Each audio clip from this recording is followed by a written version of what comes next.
Hi friends, இந்த வீடியோவில் மூத்த குடிமக்களுக்கு கூடுதலாக மாதம் ரூபாய் 1,00,000 ஓய்வூதியம் ரிஸ்க் இல்லாமல் பெரும் ரகசியத்தை பற்றி பார்க்க போகிறோம். ஓய்வு காலத்தில் நிதி பாதுகாப்புடன் வாழ்வது பல மூத்த குடிமக்களின் முக்கிய இலக்காக இருக்கிறது. குறிப்பாக மாதம் ரூபாய் 1,00,000 வருமானம் கிடைக்க வேண்டுமெனில் சேமிப்பை சரியான திட்டங்களில் முதலீடு செய்வது மிகவும் அவசியம்.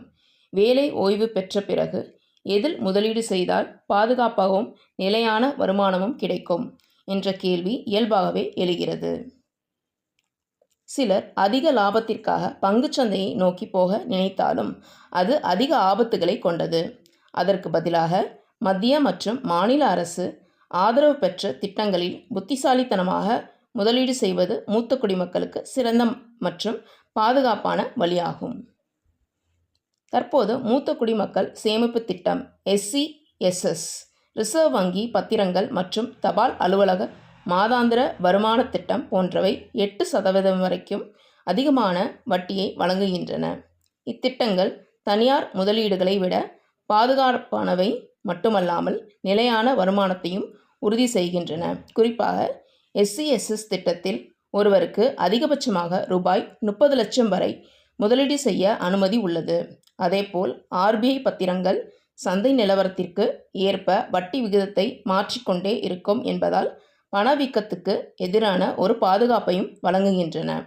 இதனால் இந்த திட்டங்களில் முதலீடு செய்வது நீண்ட கால நிதி நிலைமைத்தன்மைக்கு உதவும். மாதம் ரூபாய் 1,00,000 வருமானத்தை இலக்காக வைத்தால் ஒரே திட்டத்தில் முழு பணத்தையும் முதலீடு செய்வதை தவிர்க்க வேண்டும். அதற்கு பதிலாக பல்வேறு திட்டங்களில் முதலீட்டை பிரித்து வைப்பது நல்லது.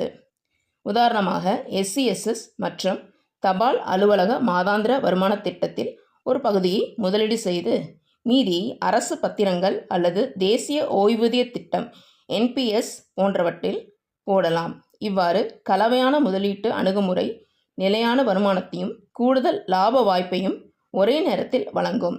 குறிப்பாக NPS போன்ற நீண்ட கால திட்டங்கள் ஓய்வு காலத்தில் கூடுதல் வருமானத்தை உருவாக்க உதவும். இத்திட்டங்கள் பாதுகாப்பானவை என்றாலும் சில முக்கிய அம்சங்களை கவனிக்க வேண்டும். சந்தை வட்டி விகிதங்கள் குறையும் போது புதிய முதலீடுகளில் கிடைக்கும் வருமானம் குறைய வாய்ப்புள்ளது. அதேபோல் பணவீக்கம் காரணமாக காலப்போக்கில் பணத்தின் மதிப்பு குறையும். இன்று கிடைக்கும் ரூபாய் 1,00,000 மதிப்பு 10 ஆண்டுகள் கழித்து அதே அளவில் இருக்காது. எனவே முதலீட்டை திட்டமிடும்போது இந்த அம்சங்களையும் கருத்தில் கொள்ள வேண்டும். இதற்கான ஒரு சிறந்த தீர்வு லேட்டரிங் என்று உத்தி. இதில் முழு பணத்தையும் ஒரே நேரத்தில் முதலீடு செய்வதற்கு பதிலாக வெவ்வேறு கால அளவுகளில் முதிர்ச்சியடையும் வகையில் பிரித்து முதலீடு செய்வது. உதாரணமாக ஒரு பகுதியை 5 ஆண்டு திட்டத்தில் மற்றொன்றை 10 ஆண்டு பத்திரங்களில் முதலீடு செய்யலாம். இதன் மூலம் வட்டி விகிதம் உயரும்போது அதன் பலனை பெற முடியும். மேலும் பணப்புழக்கமும் சீராக இருக்கும். மொத்தத்தில் ஓய்வு கால திட்டமிடல் என்பது வெறும் வருமானம் பற்றியது மட்டுமல்ல, அது மன நிம்மதி மற்றும் பாதுகாப்பான வாழ்க்கையை பற்றியது.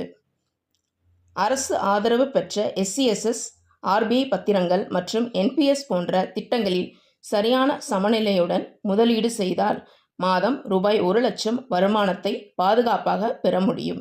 இது மூத்த குடிமக்களுக்கு நிதி சுதந்திரத்தையும் அமைதியான ஓய்வூதிய வாழ்க்கையும் வழங்கும். ஸோ ஃப்ரெண்ட்ஸ், இந்த வீடியோ அப்டேட் பிடிச்சிருந்தா லைக் பண்ணுங்கள், நம்ம சேனல் சப்ஸ்கிரைப் பண்ணுங்கள். நன்றி.